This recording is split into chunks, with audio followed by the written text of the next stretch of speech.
જય સ્વામિનારાયણ. શ્રીજી મહારાજ કહે કે સાચા સંતના શું લક્ષણ હોય છે? જે સાધુ થઈને પોતાની પાસે ધન રાખે છે તે સાચા સંત નથી.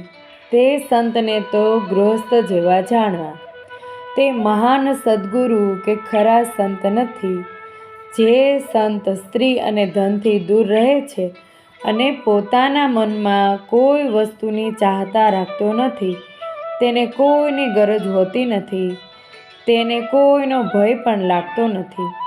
જે સંતોએ પોતાના શરીરને જ ખાસ કરીને નાશવંત જાણ્યું હોય, તેમનું એવું જીવન હોય છે કે ચોરને પણ તેમની પાસેથી કંઈ મળતું નથી.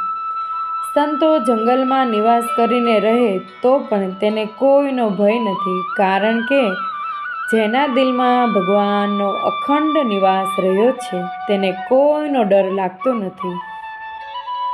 જય સ્વામિનારાયણ. શ્રીજી મહારાજ કહે કે સાચા સંતના શું લક્ષણો?